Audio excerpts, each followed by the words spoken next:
sobre o levantamento e o abaixamento do véu palatino.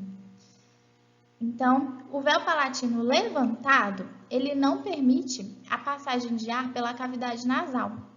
Então, nós temos vogais orais. Mas quando o véu palatino se abaixa, o ar ele passa tanto pela cavidade oral quanto pela cavidade nasal. E aí a gente tem as vogais nasais. Então, percebam, coloque aqui a mão, igual a gente fez com as consoantes, coloquem a mão aqui e façam A, A, O A gente não percebe essa vibração. O AN, sim. Por quê? Porque o ar também passa pelo nariz. Então, as vogais orais do português brasileiro, a gente já viu, são essas 7. I, E, A, O, U. E as vogais nasais, nós temos um IN, EN, AN, ON, ok? Então, agora eu vou mostrar aqui também de novo uma imagem do site fonologia.org, para vocês perceberem o que é esse levantamento do véu palatino, porque eu não sei se ficou tão claro. Então, aqui eu trouxe um som oral, o A, e um som nasal, o AN. A imagem de lá, essas setinhas, fui eu quem coloquei aqui para facilitar. Então, percebam, isso aqui é o véu palatino. Deixa eu circular aqui. Isso aqui. Aqui, ó, ele está levantado, tá vendo que ele está tocando aqui na extremidade? Então, ele está fechando a passagem de ar. Então, olha a setinha aqui, olha. O ar, ele vem dos pulmões, lembra? E como aqui está fechado, ele vai passar somente pela boca.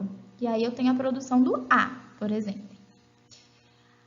Agora aqui, olha, ele está abaixado, ele não está levantado. Então, eu consigo com que o ar venha dos pulmões e passe um pouquinho pela boca e um pouquinho pelo nariz, ok? Então, isso aqui é a diferença entre o véu palatino estar levantado ou abaixado. E quando ele está abaixado, ele permite com que o ar também passe pela cavidade nasal e produza sons nasais. No caso aqui, a vogal nasal AN, ok? E a terceira e última característica para descrever vogais é a tensão, que, como eu disse, diz respeito à vogal ser tensa ou frouxa, é o esforço muscular gasto para realizar determinado segmento vocálico. As vogais tensas, como o próprio nome já diz, né? Elas são produzidas com maior esforço muscular. E elas prototipicamente ocorrem em sílabas tônicas e pré-tônicas do português brasileiro. Sílabas tônicas são aquelas mais fortes, então, por exemplo, uma palavra como urubu, o final seria uma vogal tensa. Por quê? Porque ela é tônica. Então, eu tenho maior esforço muscular para produzir. Diferentemente da palavra pato, por exemplo. Esse U final ele não é forte. Perceba que, olha só, urubu, pato, quase não produzimos o U, é uma vogal frouxa. São vogais produzidas com menor esforço muscular e prototipicamente ocorrem em sílabas pós-tônicas. O que é pós-tônica? É a pós-atônica. Então, a gente tem aqui casa, tá vendo aqui, ó, a sílaba tônica é o K. Então, o ZA é a pós-tônica. Ela é mais fraca. Vice, então a gente tem aqui um VI tônico e o si. Esse I é mais fraco, ele é pós-tônico, então ele é frouxo. E tudo. Tu. O tu é o forte, é o tônico. Aqui nós temos o U, que é uma vogal frouxa. Desculpa, tensa. E o último U aqui é uma vogal frouxa. Então, no português brasileiro, essas são as 3 possibilidades de vogais frouxas do português. É o I, o A e o U. Então, vocês percebam que a gente coloca um outro símbolo, né, diferente da tônica, para mostrar que essas vogais são frouxas na hora de fazer a transcrição fonética, ok? Ok. Então, a gente viu que a gente nomeava as consoantes, lembra? De oclusiva, bilabial, desvozeada, por exemplo. A gente também nomeia, né? A gente também tem uma notação para as vogais. E aí, como que acontece? Qual que é essa ordem, então? Primeiro, a gente vai colocar a altura da vogal. Depois, se é anterior ou posterior. Depois, o arredondamento dos lábios, se é arredondado ou não arredondado.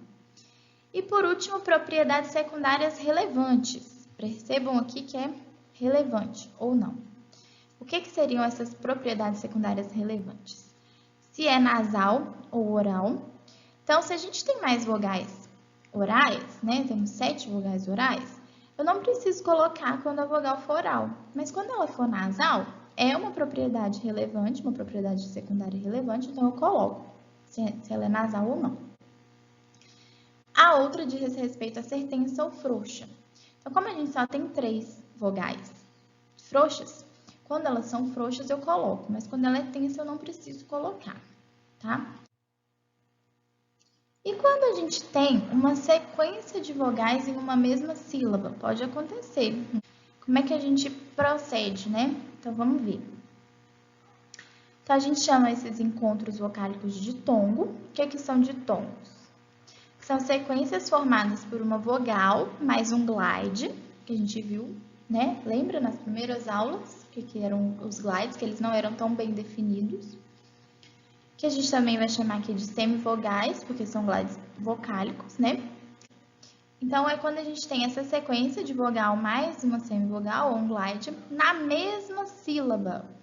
Se não for na mesma sílaba, a gente tem hiatos. Então, não são ditongos.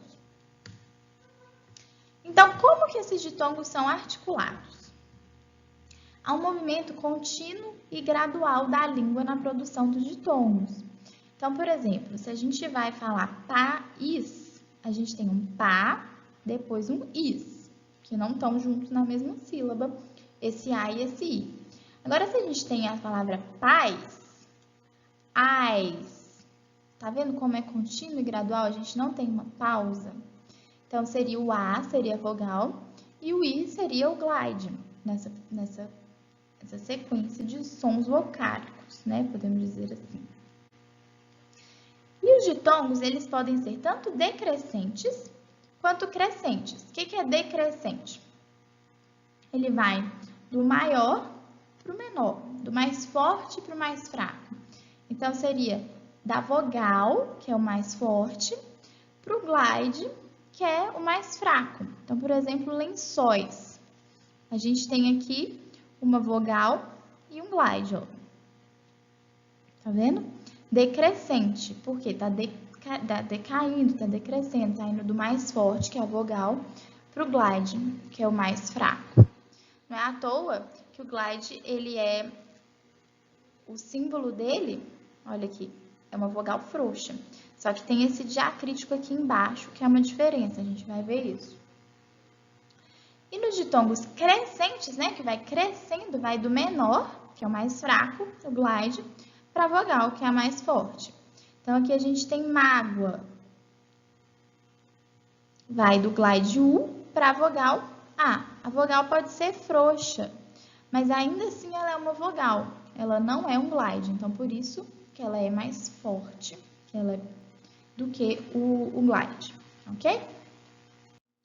Bom, então quais são os glides do português brasileiro? Então, como a gente viu, a gente tem 7 vogais orais tensas no português. A gente tem o I, E, A, U, O. Temos essas 7 vogais orais tensas. Temos as 5 vogais nasais, né? In, en, an, on, E as vogais frouxas, que a gente tem o A, o I e o U finais, que são frouxos, né? Pós-tônicos. Pode ser finais ou não, mas são pós-tônicos. E aí, os glides são apenas 2, né? As vogais são todas essas possibilidades aqui que a gente viu. Mas os glides são só 2, que é o I e o U. Mas só que percebam que eles não são as vogais frouxas, tá? E aí, como a gente viu, os ditongos, eles são formados por uma vogal mais um glide ou por um glide mais uma vogal, né? Pode ser tanto decrescente quanto crescente. E aí, o que diferencia esses glides das vogais frouxas é este diacrítico aqui, que ele é colocado embaixo do símbolo da vogal. Então, esses são os dois glides vocálicos do português brasileiro, tá? Então, por hoje a aula termina aqui. Então, a gente viu como descrever as vogais do português brasileiro. E na próxima aula, a gente vai aprender as transcrições fonéticas. Obrigada! Essas são as referências utilizadas e até a próxima aula.